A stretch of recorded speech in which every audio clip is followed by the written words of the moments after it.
ভোটের আগে জোট বড় করতে চায় আওয়ামী লীগ বিএনপি, আলাপ আলোচনা চলছে ইসলামী দলগুলোর সঙ্গেও।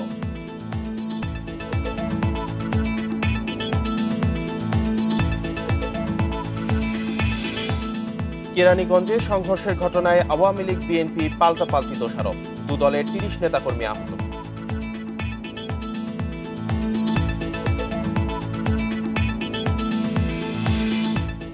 লোকবলের অভাবে ব্যাহত বরিশাল সিটি কর্পোরেশনের কার্যক্রম, কর্মক্ষমতা বাড়ানোর ওপর জোর দিচ্ছেন মেয়র প্রার্থীরা।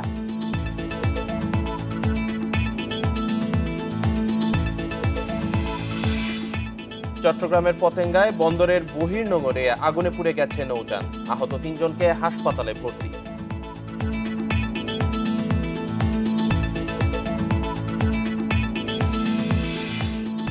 ব্যক্তিগত কারণে পদত্যাগের সিদ্ধান্ত জাতীয় নারী ফুটবল দলের কোচ ছোটনের, ২২ বছর বয়সেই অবসরে স্বপ্না।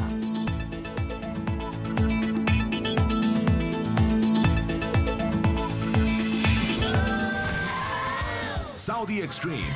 Enjoy smooth speed. স্বাগত ইন্ডিপেন্ডেন্ট সংবাদে, আপনাদের সাথে আছি আমি জান্নাতুল ফেরদৌস রুবা এবং আমি রাকিব আহমেদ। এতক্ষণ শিরোনাম শুনছিলেন, এবার যাব পুরো খবর। ভোটের আগে জোট বড় করতে চাইছে আওয়ামী লীগ ও বিএনপি, নানা মাধ্যমে আলাপ আলোচনা চলছে ইসলামী দলগুলোর সঙ্গেও। সেসব দলের নেতারা এই কথা স্বীকার করলেও কে কার জোটে শরিক হচ্ছে সে সিদ্ধান্ত চূড়ান্ত হয়নি এখনো। জাতীয় নির্বাচন ঘনিয়ে আসতেই কদর বাড়ছে ইসলামী দলগুলোর।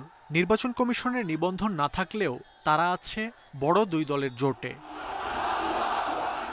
সম্প্রতি চরমোনাই পীরের মেয়ের বিয়েতে প্রায় সব দলের নেতারাই ছিলেন এক টেবিলে। এরপর থেকেই নতুন করে আলোচনায় ইসলামী আন্দোলন বাংলাদেশ। আমরা কাউকে শত্রু মনে করি না, আমরা এই কথা মনে করি না যে এক টেবিলে বসা যাবে না। ইসলামী আন্দোলন বাংলাদেশ মনে করে আমাদের অনৈক্যতাই দেশের উন্নয়নের সবচেয়ে বড় বাধা, কাজে আমরা চাই ঐক্যতা। হেফাজতে ইসলাম নিজেদের অরাজনৈতিক দাবি করলেও বেশ কয়েকজন জ্যেষ্ঠ নেতা যুক্ত ইসলামী দলের সঙ্গে। তারা বলছেন, নানা সময়ে বড় দুই দলের নেতাদের সঙ্গে আলোচনা হলেও জোটের বিষয়ে সিদ্ধান্ত হয়নি। শুভেচ্ছা বিনিময় হয় অথবা কথাবার্তা হয়, আলাপ আলোচনা হয়, দেশের ভবিষ্যৎ নিয়ে কোনো কর্ম পরিকল্পনা হয়, সেক্ষেত্রে আমরা কথা বলবো, কিন্তু এর অর্থ এই না যে আমরা কারোর সাথে জুটে যাচ্ছি। রাজনীতিতে হেফাজত ইসলাম কোনোভাবেই কোনো ভূমিকা রাখবে অথবা অবদান রাখবে অথবা কোনো অবস্থান নেবে, এটা আমি মনে করি না। এ নিয়ে আওয়ামী লীগের বক্তব্য, ভোটের আগে জোটের পরিধি বাড়াতে চায় তারা। তাই যেসব ইসলামী দল মুক্তিযুদ্ধের চেতনায় বিশ্বাসী তাদের জোটে টানার চেষ্টা চলছে। মূল ভিত্তি হবে স্বাধীনতার এই চেতনা, মুক্তিযুদ্ধের চেতনা। যে কোনো সময় মহাজোটে অন্তর্ভুক্ত হওয়ার ইচ্ছা প্রকাশ করতে পারে এবং আমাদের জায়গা থেকেও এরকম কোনো ধরনের অনিচ্ছা থাকবে না। আর বিএনপি নেতারা বলছেন, যারা গণতন্ত্র ফেরানো সহ চলমান আন্দোলনের সঙ্গে একমত, যোগাযোগ করা হচ্ছে তাদের সঙ্গে। যারা এই অবৈধ দখলদার সরকারের বিরুদ্ধে অবস্থান নেবে, সকলে আমরা একসাথে কাজ করব। ঘরে আগুন লেগেছে, আগুন নেভানোর জন্য যারা এগিয়ে আসবে সবাইকে স্বাগত জানানো হবে। নির্বাচন কমিশনে ৩৯টি নিবন্ধিত দলের মধ্যে ইসলামী দল ১০টি, আর নিবন্ধন নেই এমন অন্তত ২০টি দল রয়েছে রাজনীতির মাঠে। মাহমুদ শরীফ, ইন্ডিপেন্ডেন্ট নিউজ, ঢাকা। কেরানীগঞ্জের সংঘর্ষের ঘটনায় একে অপরকে দুষছে আওয়ামী লীগ ও বিএনপি। আওয়ামী লীগ বলছে, নিপুণ রায় চৌধুরীর নেতৃত্বে দক্ষিণ কেরানীগঞ্জ থানার আওয়ামী লীগ কার্যালয়ে হামলা করা হয়েছে। এতে দলের ১৫ নেতাকর্মী আহত হন। স্বরাষ্ট্রমন্ত্রীও একই কথা বলছেন। তবে বিএনপির দাবি, তাদের সমাবেশে আওয়ামী লীগের হামলা ছিল পূর্ব পরিকল্পিত। শুক্রবার ঢাকাসহ দেশব্যাপী বিএনপির বিক্ষোভ সমাবেশ ছিল। এদিন কেরানীগঞ্জেও সমাবেশ করে দলটি। সেখানে রুহুল কবির রিজভী সহ বিএনপির আরও নেতাকর্মীরা ছিলেন। সভা শেষ করে যাওয়ার সময় পথে বিএনপির নেতাকর্মীরা আওয়ামী লীগ পার্টি অফিসে ইট পাটকেল ছুটতে থাকেন বলে অভিযোগ করেন দলটির নেতারা। পার্টি অফিসে ঢুকে আওয়ামী লীগ কর্মীদের উপর হামলা করে বলে অভিযোগ তাদের। এতে দলের অন্তত ১৫ জন আহত হয়েছে বলেও দাবি দলটির। তারা আমাদের পার্টি অফিসে ঢুকে আমাদের অন্যান্য যে ছেলেপেলে ছিল তাদের উপরও আঘাত করে, কারো মাথা ফাটায়, কারো হাত পা ভাঙে। এইভাবে বিভিন্নভাবে তারা আমাদের লোকজনকে দেশীয় অস্ত্রে সজ্জিত হয়ে উইন্ডেড করে এবং একই সাথে আমাদের পার্টি অফিসের যে গ্লাস ছিল সেই দরজা জানালাগুলোতে তারা হামলা চালায়। স্বরাষ্ট্রমন্ত্রীও বলছেন বিএনপি নেতাদের উস্কানিতেই এই পরিস্থিতি। হামলাকারীদের খোঁজা হচ্ছে বলেও জানান তিনি। আওয়ামী লীগের অফিস সেখানে ছিল, এটা তারা খুব ভালো করে জানত। তারাও উত্তেজনাকর স্লোগান দিয়েছেন এবং উত্তেজিত এক পর্যায়ে তারা ইট পাটকেলও ছুড়ে মেরেছেন। তখন ওইখানে যারা ছাত্রলীগের ছেলেরা ছিল তারাও হয়তো সংঘর্ষে জড়িয়ে পড়েছে। এদিকে বিএনপির অভিযোগ, বিএনপির উপর আওয়ামী লীগের নেতাকর্মীরা হামলা করেছে, এতে তাদের অন্তত 20 জন নেতাকর্মী আহত হয়েছেন। Khaled Raihan, independent news, Dhaka. গাজীপুরের নতুন মেয়র জায়েদা খাতুন দায়িত্ব নেবেন সেপ্টেম্বরে। তার নেতৃত্বে গাজীপুর হবে মডেল নগরী, এমন প্রত্যাশা স্থানীয়দের। নবনির্বাচিত মেয়রও জানালেন তার প্রধান লক্ষ্য ড্রেনেজ ব্যবস্থা, সড়ক উন্নয়ন সহ নগরবাসীর সমস্যা সমাধান। ভোটের ফল মেনে নিয়ে জায়েদাকে অভিনন্দন জানিয়েছেন আওয়ামী লীগের মেয়র প্রার্থী আজমতুল্লাহ খান। এই উল্লাস বিজয়ের, প্রিয় প্রার্থীর সাফল্যের। শুক্রবার সকাল থেকেই সমর্থকরা জড়ো হয় নবনির্বাচিত মেয়র জায়েদা খাতুনের বাসার সামনে। কেউ এসেছেন ফুল নিয়ে, কেউ বা শুভেচ্ছা বার্তা নিয়ে। আনন্দ, উল্লাস আর স্লোগানে মেতে ওঠেন তারা। নতুন মেয়রের কাছে নগরবাসীর প্রত্যাশা একটি সবুজ ও পরিচ্ছন্ন সিটি কর্পোরেশন। যানজট নিরসনটা হচ্ছে সবচেয়ে বড় একটা ব্যবস্থা করতে হবে, এটাই হচ্ছে ওনার কাছে আমার বর্তমান প্রচেষ্টা। এবং শিক্ষা এবং জনমানের উন্নয়ন, এটাই হচ্ছে আমার ওনার কাছে এখন প্রত্যাশা। নগরবাসী যেন ভালো থাকে, তাদের স্বাচ্ছন্দ্যে চলাফেরা, স্বাচ্ছন্দ্য জীবনযাপন, জীবনযাত্রার মানের উন্নয়ন, এগুলোই তো প্রত্যাশা। প্রায় 10 বছর এই সিটির সুযোগ সুবিধা ভোগ করতে পারেন, এখন তার কাছে একটা প্রত্যাশা, সিটির যে যথাযথ সুযোগ সুবিধা আছে সেগুলো যেন আমরা এখন পরিপূর্ণভাবে পাই। নবনির্বাচিত মেয়র জাহেদা খাতুন জানান, জনগণ ও নগরের উন্নয়নের সহযাত্রী হবেন তিনি। একই সাথে সুষ্ঠু নির্বাচন আয়োজন করায় সরকারকেও ধন্যবাদ জানান তিনি। নির্বাচন কমিশনের কাছে কৃতজ্ঞতা জানাই। সুস্থ একটা ভোট হয়েছে, ভোট আমি বিজয়ী হয়েছি, তাতে আমি আগে আল্লাবাদে আমি নির্বাচিত হয়েছি। আমি সিটি কর্পোরেশনের যে কাজগুলো আছে সেই কাজগুলো আমি আমার ছেলেকে নিয়ে, যে আগে যা করেছে পরে যা কাজ বাকি আছে, আমি আমার ছেলেকে নিয়ে আরও অন্যান্য ছেলেদেরকে নিয়ে বুঝে শুনে আমি কাজগুলো উঠাই দিব। এদিকে ফলাফল মেনে নিয়ে জায়েদাকে অভিনন্দন জানিয়েছেন তার নিকটতম প্রতিদ্বন্দ্বী আওয়ামী লীগের প্রার্থী আজমতুল্লাহ খান। নির্বাচন সুষ্ঠু হয়েছে জানিয়ে তিনি বলেন, পরাজয়ের কারণ খুঁজে বের করা হবে। কিছু কিছু ত্রুটি ছিল ইভিএম এর কারণে, অনেক লোক ভোট দিতে পারেনি। হবার রেজাল্ট যা হয়েছে আমি রেজাল্ট মেনে নিয়েছি এবং যিনি বিজয়ী হয়েছেন আমি তাকে অভিনন্দন জানাই। তা আমি একটা নীতি অনুসরণ করে চলি, আমি একটা নৈতিকতা মেনটেন করি। সুতরাং নির্বাচন আমার বিপক্ষে গেলেই আমি বলবো এটা সঠিক না। এই কালচার থেকে জাতিকে বেরিয়ে আসতে হবে। বর্তমান সিটি কর্পোরেশনের প্রথম ভোট সভা অনুষ্ঠিত হয় 2018 সালের 4 সেপ্টেম্বর। তাই জায়েদা খাতুনকে মেয়রের চেয়ারে বসতে অপেক্ষা করতে হবে সেপ্টেম্বর পর্যন্ত। Adilur Rahman, independent news, Gazipur. Gazipur city corporation নির্বাচন সুষ্ঠু ও শান্তিপূর্ণ হয়েছে। সহিংসতা না থাকায় ভোটার উপস্থিতিও ছিল সন্তোষজনক। তবে শক্ত প্রতিদ্বন্দ্বী না থাকা এবং প্রার্থী ও সমর্থকদের অতি বিশ্বাসী আওয়ামী লীগের পরাজয়ের কারণ বলে মনে করছেন নির্বাচন বিশ্লেষকরা। গাজীপুর সিটি কর্পোরেশন নির্বাচনে নৌকার প্রার্থী আজমতুল্লাহ খানের পরাজয়ের পর চলছে এর পেছনের কারণ নিয়ে নানা বিচার বিশ্লেষণ। পাশাপাশি চলছে ইসির কর্মকাণ্ড পর্যালোচনা। গাজীপুরের নির্বাচন কমিশনের কার্যক্রমে সন্তুষ্ট নির্বাচন পর্যবেক্ষকরা। তারা বলছেন শান্তিপূর্ণ ও অবাধ নির্বাচনের কৃতিত্ব ইসির। এছাড়া গত কয়েকটি নির্বাচনে ভোটার উপস্থিতির খরাও কিছুটা কেটেছে এই ভোটে। আমরা সুশৃঙ্খলভাবে নির্বাচনটি অনুষ্ঠিত দেখেছি, শান্তিপূর্ণভাবে অনুষ্ঠিত দেখেছি। মোটা দাগে কোনো রকমের ব্যত্যয় চোখে পড়েনি এবং সেই সঙ্গে আরও ভালো হতো যদি ফলাফল আরও দ্রুততার সঙ্গে প্রদান করা যেত। তবুও নির্বাচন কমিশন এ ব্যাপারে সতর্ক ছিলেন, তা না হলে হয়তো ধলপোহর হয়ে যেত ফলাফল পেতে। গাজীপুর নির্বাচন শান্তিপূর্ণ হয়েছে বলে মনে করছেন সুশাসনের জন্য নাগরিক সুজন সম্পাদক বদিউল আলম মজুমদারও। এছাড়া প্রার্থী ও সমর্থকদের অতিরিক্ত আত্মবিশ্বাসী নৌকার হারের কারণ বলেও মনে করেন তিনি। রাজনৈতিক নেতারা তাদের বলে দিয়েছে, তাদের নেতা কর্মীদেরকে বলে দিয়েছে তারা যেন বাড়াবাড়ি না করে, এবং প্রশাসন আইনশৃঙ্খলা রক্ষাকারী বাহিনীরও ঊর্ধ্বতন কর্তৃপক্ষ তাদের বলে দিয়েছে তারা যেন নিরপেক্ষ আচরণ করে। তো এটা শান্তিপূর্ণ নির্বাচন হয়েছে, কিন্তু গ্রহণযোগ্য নির্বাচন হয়নি। আর এই নির্বাচন শান্তিপূর্ণ হওয়ার পেছনে একটা কারণ তো হইলো কোনো বিরোধী দলের কোনো প্রার্থী নেই। আসন্ন 4 সিটি নির্বাচনের চ্যালেঞ্জ নির্বাচন কমিশন কিভাবে মোকাবিলা করে সেটি দেখার বিষয় বলেও মনে করছেন পর্যবেক্ষকরা। Buddhadeb Kundu, Independent news, Dhaka. Gazipur city corporation নির্বাচনে সব কেন্দ্রে ইভিএমে ভোট গ্রহণ হলেও ফল প্রকাশ করতে সময় লেগেছে প্রায় 10 ঘন্টা। এ নিয়ে চলছে নানা আলোচনা সমালোচনা। নির্বাচনের সংশ্লিষ্টরা বলছেন 1 থেকে 1.5 ঘন্টার মধ্যে ফল পাওয়া গেলেও পদ্ধতিগত জটিলতার কারণে চূড়ান্ত ফল প্রকাশে লেগে যাচ্ছে দীর্ঘ সময়। ফলে সৃষ্টি হচ্ছে নানা বিতর্ক। ইভিএমে ভোট গ্রহণ করলে দ্রুত ফলাফল ঘোষণা করতে পারবে নির্বাচন কমিশন, এমন বাস্তবতা থেকেই এই পদ্ধতিতে সবসময় আগ্রহী থাকে সংস্থাটি। কিন্তু বাস্তবে দেখা গেছে ভিন্ন চিত্র। তুলনামূলক বিশ্লেষণে দেখা গেছে অনেক নির্বাচনে ইভিএম আর ব্যালট পেপারে অনুষ্ঠিত ভোটের ফলাফল ঘোষণার সময় লেগে যায় প্রায় একই সময়। বৃহস্পতিবার গাজীপুরের সিটি নির্বাচনে হয়েছে এমনটা।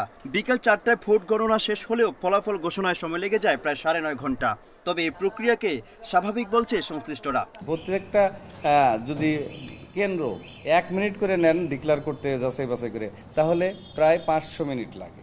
500 মিনিট সমান কয় ঘন্টা আপনি এটা এখন অ্যানালাইসিস করলেই পাবেন। এটা তো এমন কিছু না যে আপনার মেশিনের ভিতর দিয়ে দিলে হঠাৎ করে সবকিছু শর্টিং হয়ে রেজাল্ট বেরিয়ে হলো, এটা না। তো জানা গেছে ইভিএমে ভোট গ্রহণ ও ফল প্রকাশ দ্রুত হলেও প্রক্রিয়াগত জটিলতার কারণে বিলম্ব হয় প্রকাশ্য ঘোষণায়। ভোট শেষ হবার পরপরই একটি প্রিন্ট আউট থেকে ওই কেন্দ্রের ভোট গণনা সম্পন্ন হয়। এবার সেই প্রিন্ট আউট দেখে কেন্দ্রভিত্তিক তৈরি করা হয় ভোটের তালিকা। এই তালিকার সংশ্লিষ্টদের সই দিয়ে পাঠানো হয় নির্বাচনের নিয়ন্ত্রণ কক্ষের রিটার্নিং কর্মকর্তার কাছে, যিনি ঘোষণা করেন চূড়ান্ত ফল। এই পদ্ধতিগত জটিলতার কারণেই লাগছে বেশি সময়। প্রত্যেকটা কেন্দ্রের 3টা পদ আপনাদেরকে বুঝতে হবে। এই 3টা পদ আবার এন্ট্রি করতে হয়, প্রার্থীর প্রতীক, ঠিকানা, তারপরে তার ভোট সংখ্যা। এন্ট্রি করার পরে কিন্তু সেটা আমার হাতে আসে, তখন কিন্তু সেটা ডিক্লেয়ার হয়। নির্বাচন সংশ্লিষ্টরা বলছে ইভিএমে ভোট শেষ হবার পরপরই দ্রুততার বিশ্বাসযোগ্যতার সাথে ফল প্রকাশ স্বয়ংক্রিয় পদ্ধতি জরুরি, নইলে বিলম্বের কারণে নানা ধরনের গুজব ছড়ানোর শঙ্কা থাকে। Muhammad Omar Faruk, independent news, Dhaka. পর্যাপ্ত লোকবলের অভাবে ব্যাহত হচ্ছে বরিশাল সিটি কর্পোরেশনের সার্বিক কার্যক্রম। এতে কাঙ্ক্ষিত সেবা থেকে বঞ্চিত নগরবাসী। অস্থায়ী জনবলের ওপর ভর করে অনেকটা জোড়াতালি দিয়ে চলছে কাজ। আর তাই নির্বাচনে জয়ী হলে প্রথমেই কর্পোরেশনের কর্মক্ষমতা বাড়ানোর উপর গুরুত্ব দিচ্ছেন মেয়র প্রার্থীরা। 2002 সালে যাত্রা শুরু করে বরিশাল সিটি কর্পোরেশন। স্থায়ী ও অস্থায়ী মিলে এই প্রতিষ্ঠানের 509 জনের লোকবল কাঠামো অনুমোদন পায় 2012 সালে। বর্তমানে এই কর্পোরেশন চলছে 2066 জন কর্মকর্তা ও কর্মচারী নিয়ে, যাদের মধ্যে 1647 জনই অস্থায়ী নিয়োগপ্রাপ্ত। অভিজ্ঞতার অভাব, আমরা তারপরও সিটি কর্পোরেশনের চলমান রাখার স্বার্থে আমরা কিছু চুক্তিভিত্তিক নিয়োগ দিয়েছি যাতে চলমান থাকে। কিন্তু আমাদের এই জনবল কাঠামো পাশ হয়ে আসলে আমরা যোগ্য লোক পাইলে আমাদের কার্যক্রম আরও ভালো হবে। স্থায়ী লোকবলের অভাবে জনসেবামূলক এই প্রতিষ্ঠানের কার্যক্রম ব্যাহত হচ্ছে। এতে কাঙ্ক্ষিত সেবা থেকে বঞ্চিত নগরবাসী। একটা প্রতিষ্ঠানের যদি জনবল অবকাঠামো সঠিক না থাকে তাহলে সেই প্রতিষ্ঠান কখনো জোড়াতালি দিয়ে চলার মতো সম্ভব না। পরিষ্কার পরিচ্ছন্ন ঠিক মতো, ড্রেন পরিষ্কার ঠিক মতো হয় না, কোনো কাজকর্ম ঠিক মতো হয় না আমাদের দীর্ঘদিন পর্যন্ত। এমন পরিস্থিতিতে ভোটের জয় পেলে প্রথমেই কর্পোরেশনের সাংগঠনিক ভিত শক্ত করার প্রতিশ্রুতি মেয়র প্রার্থীদের। যে জায়গাটা, সেই জায়গাটাকে আগে একটা পরিপূর্ণতা আনার জন্য অবশ্যই আমাকে দেখতে হবে সিটি কর্পোরেশনের কাজের স্বার্থে, উন্নয়নের স্বার্থে যা যা প্রয়োজন সেটাই আমার করতে হবে। যোগ্য জনবলকে প্রায়োরিটি দিয়ে এবং যারা চাকরিচ্যুত আছেন তার মধ্যে থেকে তাদের যে অভিযোগগুলো আছে সেগুলো তদন্ত সাপেক্ষে তাদেরকে নিয়ে সুন্দর একটি অর্গানোগ্রাম তৈরি করে একটি প্রতিষ্ঠান চালাতে চাই। বরিশাল সিটি কর্পোরেশনের প্রধান রাজস্ব কর্মকর্তা, প্রধান প্রকৌশলী ও প্রধান স্বাস্থ্য কর্মকর্তার মতো 10টি গুরুত্বপূর্ণ পদে শূন্য। Independent news. পিরোজপুরের ভান্ডারিয়া পৌরসভার ভোটার তালিকাতে থেকে গেছে শতাধিক মৃত ব্যক্তির নাম। হালনাগাদ না করায় 10 বছর আগে মারা যাওয়া ব্যক্তিও আছেন ভোটার তালিকায়। সুষ্ঠু নির্বাচনের স্বার্থে তালিকা হালনাগাদের উপর গুরুত্ব দিচ্ছে প্রশাসন। পিরোজপুরের ভান্ডারিয়া পৌরসভার ভোটের তফসিল ঘোষণা হয়নি এখনো, কিন্তু প্রকাশিত খসড়ার ভোটার তালিকা 10 বছর আগে মারা যাওয়া মানুষের নামও আছে। স্থানীয়রা বলছেন তালিকায় আছে শতাধিক মৃত ব্যক্তির নাম। 2015 সালে ভান্ডারিয়া পৌরসভা গঠনের পর থেকে হালনাগাদ হয়নি ভোটার তালিকা। পুরনো তালিকাতে চলছে ভোটের তোড়জোড়।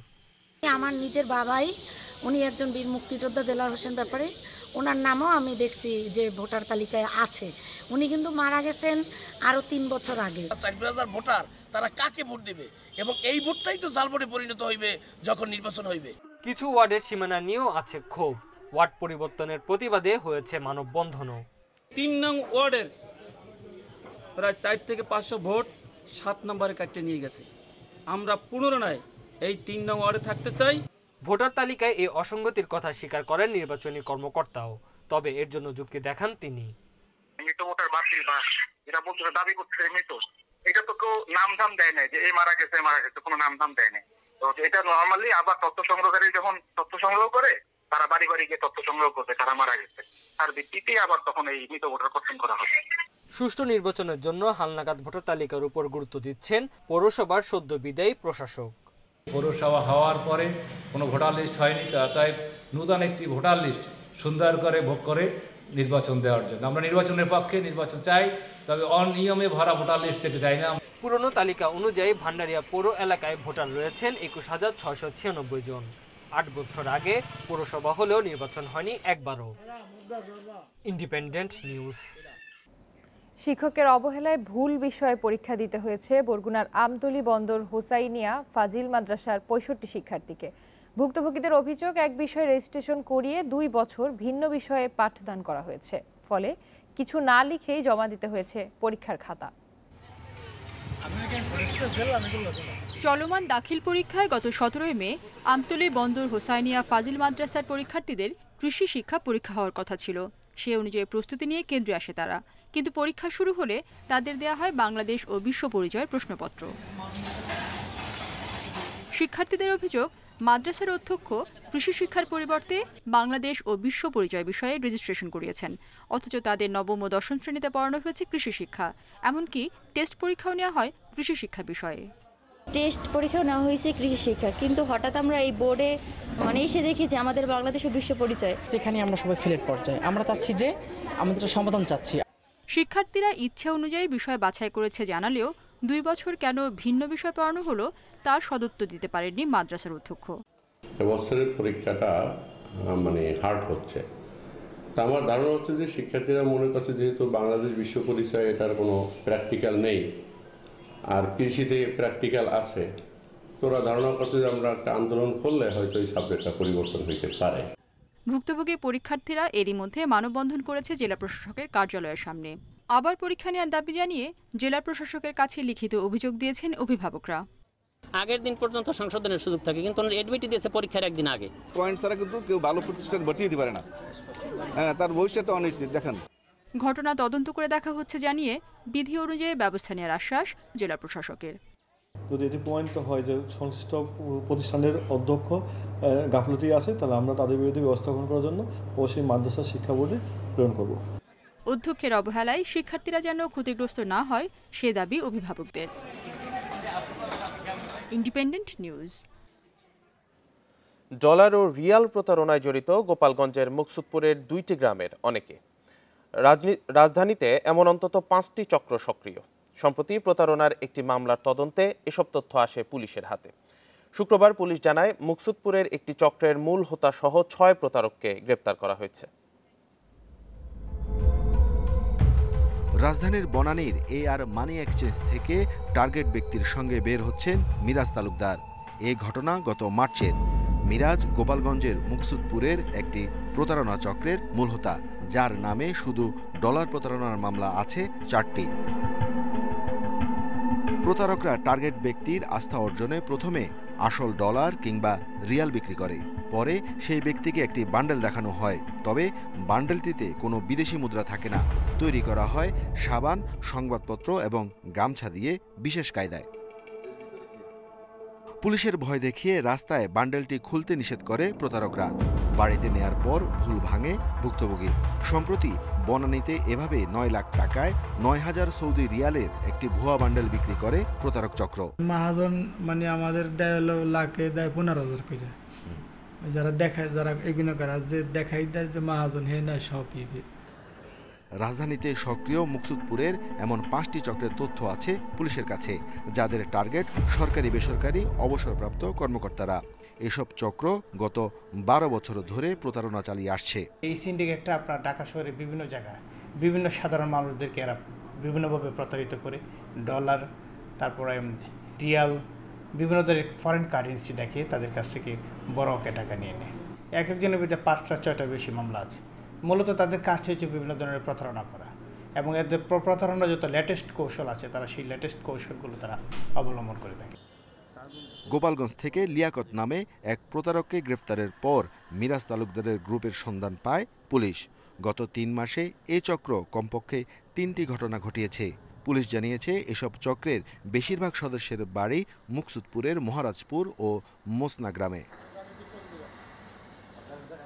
Arafatur Rahman, independent news, Dhaka. চট্টগ্রামের পতেঙ্গায় বন্দরের বহির্নোঙরে আগুনে পুড়ে গেছে একটি লাইফ বোট।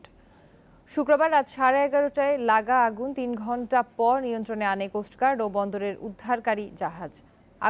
আগুনের খবর পেয়ে ফায়ার সার্ভিসের 2টি ইউনিট ঘটনাস্থলের কাছাকাছি সাগর পাড়ে পৌঁছালেও জলযান না থাকায় আগুন নেভাতে সাগরে যেতে পারেনি। রাত 1টা নাগাদ আগুন নেভানোর কাজ শুরু করে কোস্টগার্ড। পরে যোগ দেয় বন্দরের উদ্ধারকারী জাহাজ। প্রায় 3 ঘন্টা চেষ্টায় আগুন নিয়ন্ত্রণে আসে। প্রত্যক্ষদর্শীরা জানিয়েছে বিকট বিস্ফোরণের পরই আগুনের সূত্রপাত হয়। এ ঘটনায় আহত 3 জনকে হাসপাতালে ভর্তি করা হয়েছে।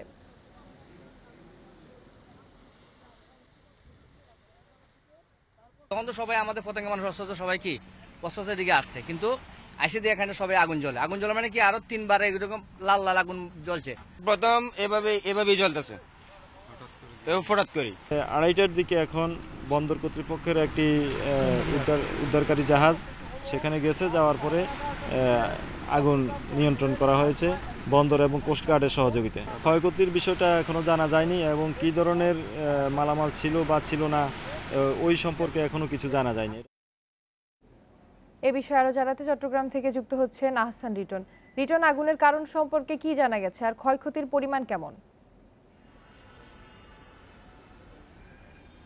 দেখুন, যে আগুনটি কালকে রাতে লাইফ বোর্ডে ঘটেছে সেটি সম্পর্কে এখনো পর্যন্ত, অর্থাৎ সেই আগুনটি কিভাবে ধরেছে এবং এটি ক্ষয়ক্ষতির কী পরিমাণ হয়েছে সেটি এখনো পর্যন্ত আসলে নিরূপণ করা সম্ভব হয়নি। আপনি জানেন যে গতকালকে রাত 11টার পরে চট্টগ্রাম বন্দরের অদূরে একটি লাইফ বোর্ডে আগুনটি লাগে এবং আমরা যতদূর জেনেছি আগুনটি লাগার পরে চট্টগ্রামের বিভিন্ন ফায়ার স্টেশন থেকে 2টি ইউনিট তারা চট্টগ্রাম যে পতেঙ্গা বেড়িবাঁধ আছে সেই পর্যন্ত তারা পৌঁছতে পেরেছিল, কিন্তু যেহেতু তাদের কাছে অন্য কোনো জলযান ছিল না সেই জাহাজটির কাছাকাছি পৌঁছাতে, সঙ্গত কারণে তারা আসলে সেই তাৎক্ষণিকভাবে খুব বেশি কিছু করতে পারেনি।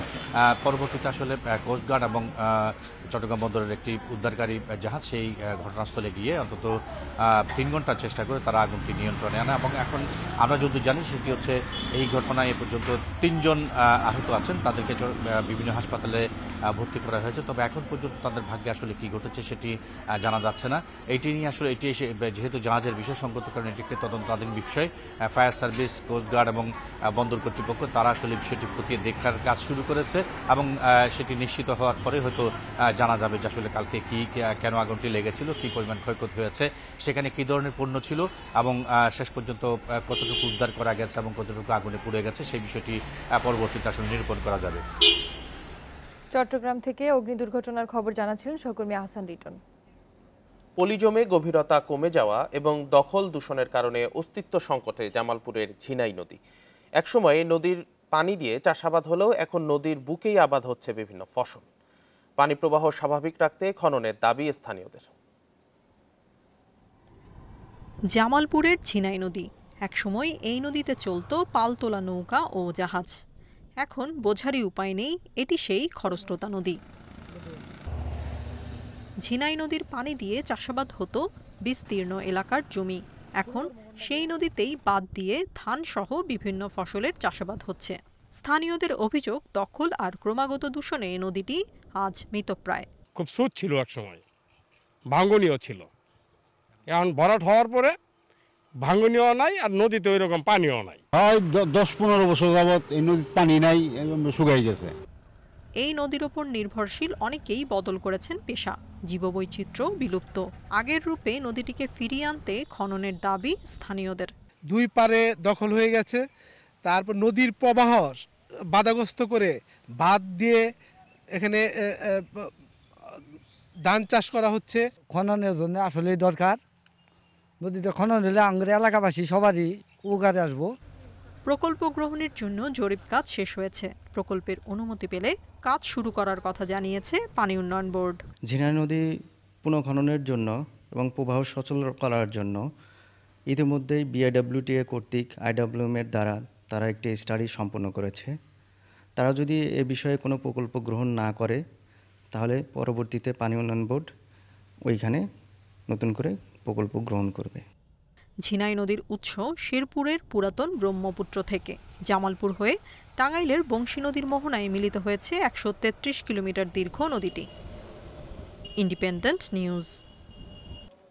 তাবিজ, কয়েন, তারকাটা, কানের দুল, চাবির রিং সহ হাতের নাগালে পাওয়া বিভিন্ন বস্তু খেয়ে ফেলে অসুস্থ হচ্ছে অবুঝ শিশুরা। পাকস্থলীতে এ ধরনের বস্তু আটকে শারীরিক নানা জটিলতার পাশাপাশি ঘটছে মৃত্যুও। রাজধানীর কয়েকটি হাসপাতালে গত 6 মাসে এমন শতাধিক শিশু চিকিৎসা নিয়েছে। বিশেষজ্ঞরা বলছেন, এক্ষেত্রে সচেতনতার কোনো বিকল্প নেই। দেখে কোনো সংগ্রহশালা মনে হলেও থরে থরে সাজানো এসব কানের দুল, হিজাবের পিন, হাতঘড়ির ব্যাটারি ও ব্যাগের রানার বের করা হয়েছে শিশুদের পেট থেকে। রাজধানীর আগারগাঁওয়ের বাংলাদেশ শিশু হাসপাতালের পুষ্টি, লিভার ও পরিপাকতন্ত্র বিভাগে গত 6 মাসে চিকিৎসা নিতে আসা শিশুদের পেট থেকে বের করা হয়েছে সূঁচ, তারকাটা সহ ধারালো নানা বস্তু। এগুলো আমাদের বাচ্চার আশেপাশেই হয়তো রাখা থাকে, অসাবধানতা বশত তারা অ্যাক্সিডেন্টালি এটা নিয়ে হয়তো মুখে দেয়, মুখে দেওয়ার পরে গিলে ফেলে। প্রায় 17টা এরকম ধাতব বস্তু নিয়ে বাচ্চারা এসেছিল, যাদেরকে আমরা সাকসেসফুলি খাদ্যনালী অথবা খাদ্যথলি থেকে বের করতে সমর্থ হয়েছি। শেখ রাসেল গ্যাস্ট্রোলিভার হাসপাতাল ও ঢাকা মেডিকেলেও গত 6 মাসে অনাকাঙ্ক্ষিত এমন বস্তু খেয়ে শিশু ভর্তি হয়েছে যথাক্রমে 32 ও 21 জন। বিশেষজ্ঞরা বলছেন, আগে এ ধরনের চিকিৎসায় অস্ত্রোপচারের প্রয়োজন হলেও এখন অত্যাধুনিক বডি রত্নের যন্ত্রে ভিডিও অ্যান্ডোস্কোপির মাধ্যমে বের করা হয়। তবে কোনো বাচ্চা ব্যাটারি বা ধারালো কোনো কিছু গিলে ফেললে বাড়ে জটিলতা, যা দীর্ঘমেয়াদী প্রভাবও ফেলে। 3 মাস আগে একটা বাচ্চা ব্যাটারি খেয়ে এসেছিল, আমরা ওটা বের করে দিয়েছি, কিন্তু ব্যাটারির যে রাসায়নিক উপাদান অ্যালকালি, এগুলো কিন্তু তার যে খাদ্যনালীর যে মিউকোসা বা তার পর্দা, সেগুলোকে স্থায়ী কিন্তু ক্ষতি করে গিয়েছে এবং খাদ্যনালীকে শুরু করে দিয়েছে, যার ফলে পরবর্তী পর্যায়ে দেখা যাচ্ছে বর্তমানে সে বাচ্চারা কিন্তু তার খাদ্য গিলতে কষ্ট হচ্ছে। ডেঞ্জারাস জিনিসটা সেটা হলো পারফোরেশন হইয়া পুরা ইন্টেস্টাইনগুলা মানে ম্যাটেড হয়ে যেতে পারে। মা বাবাকে যদি দ্রুত ডাক্তারের কাছে না নিয়ে আসে, তাহলে কিন্তু জটিলতা না, মৃত্যুর ঝুঁকিও কিন্তু অনেক বাড়ে। চিকিৎসা নিতে আসা এসব শিশুদের বেশিরভাগেরই বয়স ছিল 10 মাস থেকে 4 বছর। Buddhadeb Kundu, Independent news, Dhaka. দিনাজপুরের হাকিমপুর উপজেলার আলীরহাটে লোহার খনির সম্ভাব্যতা যাচাইয়ে দ্বিতীয় পর্যায়ের খনন শুরু হয়েছে। 8 মাসে 6টি হোল ড্রিলিংয়ের মাধ্যমে নিশ্চিত করা হবে কী পরিমাণ লৌহ আকরিক মজুদ রয়েছে খনিতে। আকরিকের মজুদ ও অর্থনৈতিকভাবে লাভজনক হবে কিনা তা ভিত্তিতে উত্তোলনের সিদ্ধান্ত নেবে সরকার। 2019 সালে দিনাজপুরের হাকিমপুরের আলীহাটে লোহার খনি আবিষ্কার করে ভূতাত্ত্বিক জরিপ অধিদপ্তর। সে সময় 625 মিলিয়ন মেট্রিক টন লৌহ আকরিকের সন্ধান পাওয়া যায়, যা 408 থেকে 632 মিটার গভীরতায় 5 বর্গ কিলোমিটার এলাকা জুড়ে ছড়িয়ে আছে। এবার দ্বিতীয় পর্যায়ে খননের কাজ শুরু হয়েছে। এর মাধ্যমে লোহার গুণগত মান ও মজুতের পরিমাণ নির্ধারণ হবে। এছাড়াও অর্থনৈতিকভাবে লাভবান হওয়া যাবে কিনা সে বিষয়ে সম্ভাব্যতা যাচাই করে পেট্রোবাংলার কাছে একটি পূর্ণাঙ্গ প্রতিবেদন দেওয়া হবে। আমরা আরও নিশ্চিত হতে চাই যে এখানে আসলে কী পরিমাণ আয়রন ওর রয়েছে এবং কত গভীরতায় রয়েছে। পরবর্তীতে যদি এটা দেখা যায় যে এটা ফিজিবল এবং এখান থেকে আয়রন ওরের পরিমাণ ভালো, কোয়ালিটি ভালো এবং এটা এক্সট্রাক্ট করা আমাদের জন্য হবে, ফিজিবল হবে, সেক্ষেত্রে পরবর্তীতে সরকারি সিদ্ধান্ত অনুযায়ী পরবর্তী ব্যবস্থা গ্রহণ করা হবে। এলাকাবাসী ও স্থানীয় জনপ্রতিনিধি বলছেন, খনির কার্যক্রম শুরু হলে এলাকার অর্থনৈতিক কর্মকাণ্ড বাড়বে। এতে কর্মসংস্থানের মাধ্যমে দূর হবে বেকারত্ব। যত দ্রুত হবে তত দ্রুত আমাদের এলাকার উন্নয়ন হবে, এলাকার খেটে খাওয়া মানুষগুলো উপকার হবে। বেকার পোলাপান এখানে কর্ম করবে, যারা হলো গরিব মানুষ অসহায়, কামকাজ পাচ্ছে না। সম্ভাবনাময় প্রজেক্ট এবং এটা কিন্তু লাভজনক প্রজেক্ট, যেখানে 65 থেকে শুরু করে কোথাও কোথাও 70% পর্যন্ত আছে। এবং বোরহোল যেটা করা হচ্ছে, লোহার এখানে এত বেশি, ওই চুম্বকের সঙ্গে কিন্তু লোহার আকরিকগুলো উঠে চলে আসতেছে। প্রথম জরিপের তথ্য মতে খনিতে যে পরিমাণ লৌহ আকরিক রয়েছে তা তোলা গেলে আগামী 30 থেকে 40 বছর দেশের লোহার চাহিদা মেটানো সম্ভব। Independent news. এবার আসন্ন বাজেটের খবর।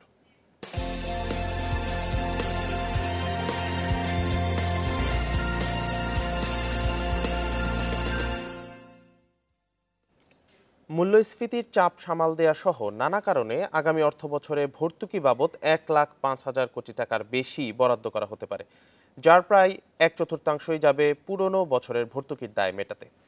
পরিকল্পনামন্ত্রী বলছেন, কৃষি ও খাদ্য বাদে বাকি খাত থেকে ভর্তুকির পরিমাণ ধীরে ধীরে কমিয়ে আনবে সরকার। ইউক্রেন রাশিয়া যুদ্ধের কারণে বিশ্বব্যাপী মূল্যস্ফীতি বেড়ে যাওয়ায় বেড়েছে আমদানি ব্যয়। এ অবস্থায় নিত্য পণ্যের দাম বেড়ে যাওয়ায় দরিদ্র মানুষের খাবারের চাহিদা মেটাতে কম মূল্যে খাদ্য সরবরাহ করছে সরকার। স্পিকার, আপনাকে অনেক ধন্যবাদ। এজন্য আসছে বাজেটে এ খাতে 12,000 কোটি টাকা বরাদ্দ করা হয়েছে। কৃষি ও জ্বালানি খাতে যাবে বড় অঙ্কের ভর্তুকি। ফলে আগামী অর্থবছরে 1,05,000 কোটি টাকা ভর্তুকি বরাদ্দ দেওয়ার কথা ভাবছে সরকার। যেটা পুরোপুরি বাস্তবায়ন করতে আমরা পারবো, কারণ আমরা বাস্তবায়নের মাত্রা বাড়াতে চাই, এইটা আমাদের মেইন এইম। এখন এই জন্য আমরা একটু কশাস বাজেটে আমরা গেছি। চলতি অর্থ বছরের বাজেটে ভর্তুকিতে 82,745 কোটি টাকা বরাদ্দ থাকলেও বিশ্ব পরিস্থিতিতে সব খাতেই ভর্তুকির বাড়তি চাহিদা দেখা দেয়। ফলে সংশোধিত বাজেটে 21,000 কোটি টাকা বাড়িয়ে 1,03,000 কোটি টাকা করা হচ্ছে, যা আগামী বাজেট থেকেই পরিশোধ করতে হবে। অন্তত আগামী 1 বছরের জন্য সাধারণ মানুষের যাতে করে কিছুটা স্বস্তি দেওয়া যায়, সেই সমস্ত খাতগুলোতে ভর্তুকির ব্যাপারটা কিন্তু একটা সচেতন ভাবে কিন্তু সেই সমস্ত খাতগুলোর বিষয়টা চিন্তা করতে হবে। সব খাতেই হয়তো ভর্তুকি তুলিয়ে দেওয়ার বা কমিয়ে ফেলবার একটা পরিকল্পনা করতে হবে, কিন্তু এই পরিকল্পনাগুলো যেন সঠিকভাবে হয়। অর্থ বিভাগ বলছে, বাজেটে বরাদ্দ দিতে না পারলেও অনুমোদন পাওয়া ভর্তুকির দাবি ব্যাংক থেকে ঋণ নিয়ে মেটানো হবে, যদিও পরে তা পরিশোধ করবে সরকার। Sohel Rana, Independent news, Dhaka. কিশোরগঞ্জের ইসলাম উদ্দিন পালাকার ভক্তদের কাছে আগে থেকেই পরিচিত থাকলেও দেওরা গানের সুবাদে ভাসছেন প্রশংসায়। নতুন করে চিনছে সারা দেশ। পশ্চিমা সংস্কৃতির দাপটে যখন হারাতে বসেছে গ্রামীণ ঐতিহ্য, তেমন এক সময়ে দেওরায় জনপ্রিয়তার স্বপ্ন দেখছেন নতুন করে।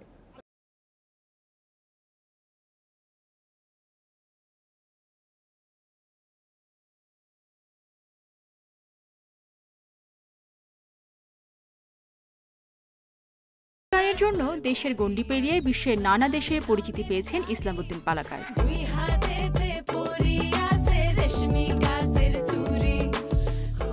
কৈশোরেই পালাগানের হাতে খড়ি কুদ্দুস বয়াতের কাছে। গুরুর ঢঙেই রং বেরঙের পোশাক আর নৃত্যশৈলীতে নজর কাড়েন সবার। দেওরা গানের সুবাদে এখন কদর আরও বেড়েছে। এই গান গাওয়ার পরে বিভিন্ন এলাকার থেকে বড় বড় লোক আসতেছে এবং আমাদের এই এলাকার একটা গর্ব। তারে আমরা ধন্যবাদ জানাই যে তার উচিল্লা আমাদের কিশোরগঞ্জবাসী যে পরিচিত হয়েছে।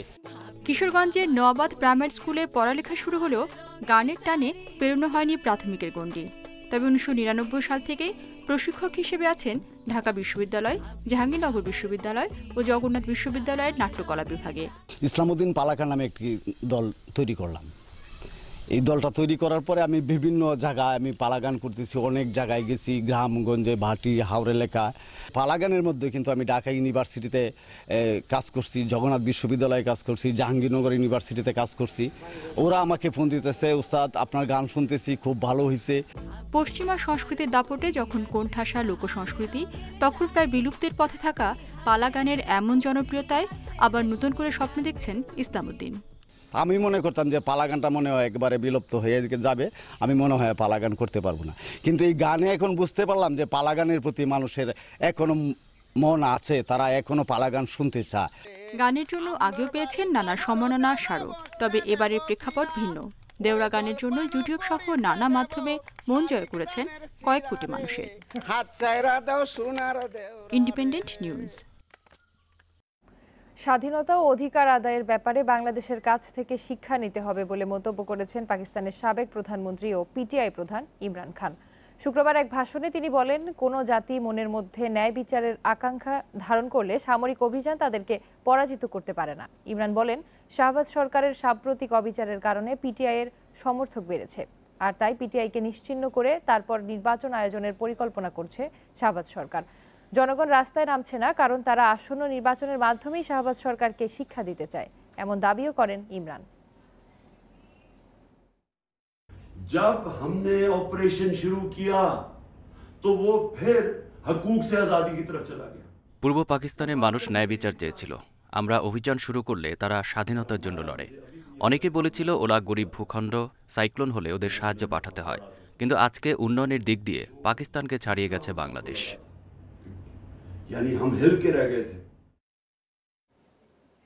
যুদ্ধবিধ্বস্ত সুদানে যৌন সহিংসতার অভিযোগ পাওয়ার দাবি করেছে জাতিসংঘ। দেশটির সেনা ও আধাসামরিক বাহিনীর প্রতি জড়িতদের বিরুদ্ধে দ্রুত কার্যকর পদক্ষেপ নেওয়ার আহ্বান জানিয়েছে সংস্থাটি। এদিকে সংঘাত বন্ধ না হলে বিশৃঙ্খলায় জড়িতদের বিরুদ্ধে নিষেধাজ্ঞার হুমকি দিয়েছে যুক্তরাষ্ট্র। চলমান সহিংসতায় ১৯০ শিশুসহ প্রাণ গেছে অন্তত ৯০০ জনের। বাস্তুচ্যুত মানুষের সংখ্যা ছাড়িয়েছে ১৩ লাখ। যুক্তরাষ্ট্র ও সৌদি আরবের মধ্যস্থতায় এক সপ্তাহের যুদ্ধবিরতি চলছে সুদানে। তবে এর মধ্যে চলছে হামলা পাল্টা হামলা। সংঘাত বন্ধ না হলে বিশৃঙ্খলার সাথে জড়িতদের বিরুদ্ধে নিষেধাজ্ঞার হুমকি দিয়েছে যুক্তরাষ্ট্র। ১৫ এপ্রিল থেকে সুদানে চলছে সেনা ও আধাসামরিক বাহিনীর সংঘাত। বারবার অস্ত্রবিরতি ভেস্তে যাওয়ার জন্য একে অপরকে দুষছে দুই পক্ষ। সংঘাতে প্রতিদিনই বাড়ছে হতাহতের সংখ্যা। এমন পরিস্থিতিতে নতুন উদ্বেগজনক তথ্য দিলেন জাতিসংঘের যৌন সহিংসতা বিষয়ক বিশেষ দূত। প্রমিলা জানান, সুদানে যৌন সহিংসতাকে অস্ত্র হিসেবে ব্যবহার করছে সেনা ও আধাসামরিক বাহিনী। সবচেয়ে খারাপ পরিস্থিতি রাজধানী খার্তুম ও দারফুর অঞ্চলের। খার্তুম এবং দারফুর থেকে আমরা যৌন সহিংসতার যে তথ্য পেয়েছি তা সত্যিই উদ্বেগজনক। এখন পর্যন্ত ২৫টি অভিযোগ পেয়েছি, কিন্তু আমাদের বিশ্বাস বাস্তবে এই সংখ্যা আরও বেশি। এই বিষয়ে দ্রুত কার্যকর পদক্ষেপ নেওয়ার পাশাপাশি জড়িতদের বিরুদ্ধে কঠোর পদক্ষেপ নেওয়ার আহ্বান জানাচ্ছে জাতিসংঘ। আন্তর্জাতিক অভিবাসন বিষয়ক সংস্থা IOM-এর হিসেব বলছে, দ্বিতীয় মাসে গড়ানো সহিংসতায় সুদানের 18 প্রদেশের 17টিতেই বাস্তুচ্যুতের ঘটনা ঘটেছে। এর মধ্যে কেবল খার্তুমেরই 70% মানুষ গৃহহীন। আমার চোখের সামনে আমার স্বামীকে গুলি করে হত্যা করা হয়। আমাকেও মারধর করে তারা। আমি এখনো কানে ঠিকমতো শুনতে পারছি না। কোনো মতে চাঁদে এসেছি, সাথে করে সন্তানদের মধ্যে কেবল একজনকেই আনতে পেরেছি। দেশটিতে মোট বাস্তুচ্যুতের সংখ্যা ছাড়িয়েছে 13 লাখ, যার মধ্যে 10 লাখই অভ্যন্তরীণ বাস্তুচ্যুত। দেশ ছাড়া 3,20,000 মানুষের বেশিরভাগই আশ্রয় নিচ্ছেন প্রতিবেশী দেশ সাউথ সুদান, মিশর, ইথিওপিয়া এবং চাঁদে। Nusrat Serin, independent news. জাতীয় নারী ফুটবল দলের হেড কোচের দায়িত্ব থেকে সরে দাঁড়ানোর সিদ্ধান্ত নিয়েছেন সাফ জয়ী কোচ গোলাম রাব্বানী ছোটন। ব্যক্তিগত কারণে এমন সিদ্ধান্ত নিচ্ছেন বলে জানান দেশের নারী ফুটবলের পথিকৃৎ। এদিকে ফুটবল থেকে বিদায় জানানোর ঘোষণা সাফ জয়ী তারকা সিরাজ জাহান স্বপ্নার। একের পর এক নেতিবাচক খবরে তোলপাড় দেশের ফুটবল। সাফল্যের পথে আলো দেখানো নারী ফুটবলে অমানিসার পূর্বাভাস। কোচের দায়িত্ব ছাড়ার সিদ্ধান্ত নিয়েছেন সাফ জয়ী কোচ গোলাম রব্বানী ছোটন। ভেঙে যাচ্ছে 14 বছরের সাজানো সংসার। শারীরিক এবং মানসিকভাবে আমি মনে করি যে ক্লান্ত। বেশ কিছুদিন যাবত ভাবতেছিলাম যে আমি আসলে বিশ্রাম নেব। প্লেয়ার অলরেডি আজকে মৌখিকভাবে জেনারেল সেক্রেটারিকে জানিয়ে দিয়েছি। 31 তারিখ পর্যন্ত আছি। 31 তারিখের পরেই মানে 1 তারিখ থেকে আমি। কেন এই বিচ্ছেদ? ব্যক্তিগত কারণকে সামনে আনলেও ক্ষোভ আর হতাশা আড়াল করতে পারেননি ছোটন। দলের হয়ে ধারাবাহিক সাফল্য এনে দিলেও প্রাপ্য সম্মান দেওয়া হয়েছে কি তাকে? কাপ জয় করেছে আমাদের জন্য। 2008 সালে মাত্র 10,000 টাকা বেতনে নারী দলের দায়িত্ব নেন ছোটন। এরপর গেল 14 বছরে ছোটনের বেতন বেড়েছে মাত্র 10%। অথচ ঘরে বসেই মোটা অঙ্কের বেতন গুনছেন অনেকে। গুঞ্জন আছে দল নিয়ে পল স্মলের সাথে মতবিরোধের জেরেই এই সিদ্ধান্ত, যদিও কোনো কিছুই খোলাসা করেননি ছোটন। সাব চ্যাম্পিয়নশিপ সহ 7টি আন্তর্জাতিক শিরোপা জয়ী কোচ সরে দাঁড়াচ্ছেন অনেকটা নীরবে। খুবই একটা সাধারণ মানুষ এই হিসাবে যে এদের সাথে আমি 14 বছর কাজ করতে পারছি এরকম একটা প্রতিষ্ঠানে আমি নিজেরা খুব ধন্য মনে করছি। সবই ঠিক আছে, কিন্তু আমি মনে করি যে আমার আসলে এখানে বিশ্রাম দরকার। আর কাজের পরিধি বাড়ছে, জবাব দিতে পারতেছে, সব কিছু মিলাই আমি মনে করি যে এখানে আমার অবসর যাওয়াটাই জরুরি। এদিকে অবসাদ আর অভিমানে ফুটবলকে বিদায় জানিয়েছেন সাব জয়ী দলের অন্যতম সদস্য সিরাজ জাহান স্বপ্না। শুক্রবার সামাজিক যোগাযোগ মাধ্যমে অবসরের ঘোষণা দেন 22 বছর বয়সী এই footballer. Shamim Ahmed, independent news, Dhaka.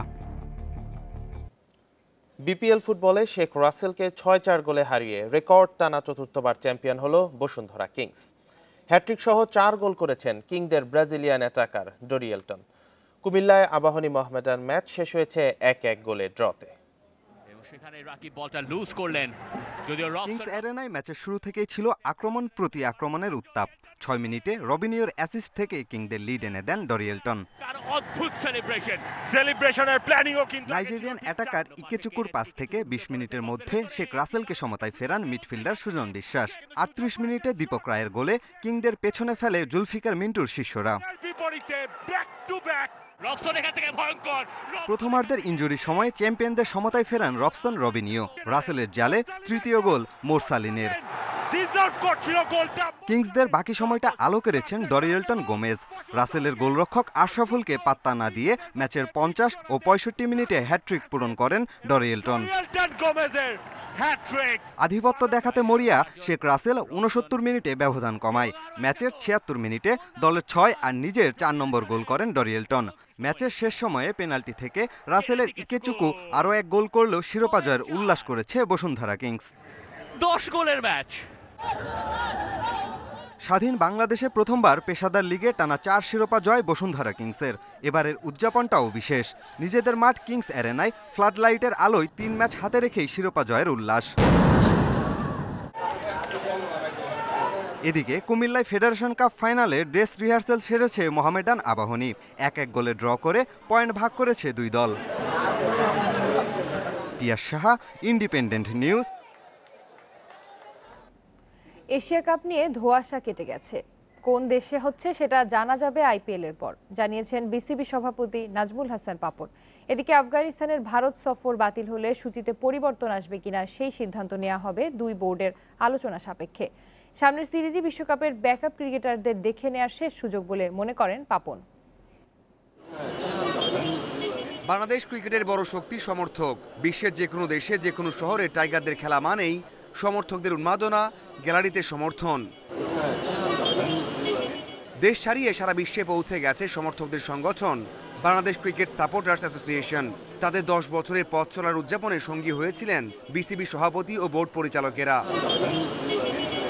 Bangladesh ক্রিকেটের উত্থান নিয়ে কথা বলেছেন বিসিবি সভাপতি। সামনের বিশ্বকাপ, এশিয়া কাপও ছিল আলোচনায়। এশিয়া কাপ নিয়ে যে ধোঁয়াশা ছিল সেটা কেটে গেছে। কোথায় হচ্ছে আসর, ঘোষণার অপেক্ষা মাত্র।